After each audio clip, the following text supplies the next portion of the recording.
በስመ አብ ወወልድ ወመንፈስ ቅዱስ አሐዱ አምላክ አሜን። የሕፃን ቅዱስ ቂርቆስና የእናቱ የቅድስት ኢየሉጣ ታሪክ በሦስተኛው ክፍለ ዘመን ማብቂያና በአራተኛው ክፍለ ዘመን መጀመሪያ አካባቢ በሮም ግዛት ውስጥ የሚኖሩ ክርስቲያኖች በዚያን ዘመን የነበረው ንጉሥ ዲዮቅልጥያኖስ የክርስቲያኖችን ስም ለማጥፋትና ጣዖት አምልኮን ለማስፋፋት አዋጅ አውጥቶ ነበር። ክርስቲያኖች እምነታቸውን እየካዱ እንደሆነ ትልቅ ማዕረግና ተሰጣቸዋል። እምቢ ካሉ ግን ጭካኔ በተሞላበት መንገድ ይገደላሉ።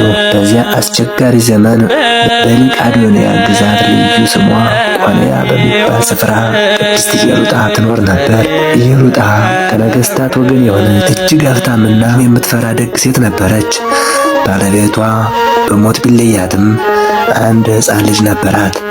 ስሙም ቂርቆስ ይባላል። ሕፃኑ ቂርቆስ ገና በሕፃንነቱ የእግዚአብሔር ጸጋ ያደረበት ፊቱ እንደ መላእክት የሚያበራ ልጅ ነበር። የዲዮቅልጥያኖስ ግፍና መከራ እያየለ ሲመጣ ቅድስት ኢየሉጣ የ3 ዓመት ሕፃን ልጇን ይዛ ሁለቱን አገልጋዮቿን አስከትላ ከሀገሯ በመሸሽ ወደ ጠርሴስ ከተማ ሄደች። ዓላማዋም ከስደቱና ከሞት ለማምለጥ ሳይሆን የሕፃኑ ሕይወት ለማዳንና እግዚአብሔር የፈቀደው ጊዜ ለመጠበቅ ነበር። በጠርሴስ ከተማ እስክንድሮስ የተባለ እጅግ ጨካኝና ክርስቲያኖችን በመግደል የሚደሰት አገረ ገዥ ነበር። ቅድስት ኢየሉጣ በከተማዋ መኖሯ ታውቆ በጭፍሮች ተይዛ ወደ ገዢው እስክንድሮስ የፍርድ ሸንጎ ቀረበች። ገዢው እስክንድሮስ በዙፋኑ ላይ ተቀምጦ ስምሽ ማን ነው? ወገንሽ ከወዴት ነው? ለምንስ ለታላላቆቿ አማልክት አትሰግጅም? በማለት በቁጣ ጠየቃት። ቅድስት ኢየሉጣ ግን ምንም ሳትፈራ እኔ የክርስቲያን አገልጋይ ነኝ፣ ስሜም ክርስቲያን ነው። እውነተኛ አምላክ የሰማይና የምድር ፈጣሪ ኢየሱስ ክርስቶስ ብቻ ነው። ከእርሱ ውጭ ለተሰሩ ለእንጨትና ለድንጋይ ጣዖታት ፈጽሜ አልሰግድም ስትል በጽናት መለሰችለት። ገዢው በእሷ ጽናት እየተናደደ የሕፃኑ ቂርቆስ ውበትና ደም ግባት አይቶ ልቡ ተማረከ። ሕፃኑን ከእናቱ እቅፍ ወስዶ በጉልበቱ ላይ በማስቀመጥ ሊያታልለው ጣፋጭ ነገሮች ሊሰጠውና ሊጫወተው ሞከረ። ዓላማውም እናቱን በልጁ በኩል ለማለሰስ ነበር። ነገር ግን በዚያች ቅጽበት ታላቅ ተአምር ሆነ። ገና የ3 ዓመት ሕፃን የሆነው ቅዱስ ቂርቆስ በመንፈስ ቅዱስ ተመልቶ አንደበቱ ተከፈተ። የገዢውን ፊት በእጁ እየገፋ እኔም ክርስቲያን ነኝ፣ የእናቴ አምላክ የኔ አምላክ ነው፣ ለሰይጣንና ለድንጋይ ጣዖት አልሰግድም በማለት በታላቅ ድምፅ ተናገረ። በችሎቱ የነበሩ ሰዎች ሁሉ በሕፃኑ ንግግር እጅግ ተደመሙ። ገዢው እስክንድሮስ በሕፃኑ ንግግርና በጥፊ መመታት እጅግ ተናደደ። ቁጣው እንደ እሳት ነደደ። ሕፃኑ ቅዱስ ቂርቆስን ከከፍታው የችሎት ደረጃ ላይ ወደ ታች አፈናጥሮ ወረወረው። ሕፃኑም የደረጃውን ጠርዞች እየመታ ወረደ። ነገር ግን እግዚአብሔር አምላክ ሕይወቱን ጠበቀው። ከዚያም ገዢው በሁለቱ ላይ አሰቃቂ ስቃዮችን ማዘዝ ጀመረ።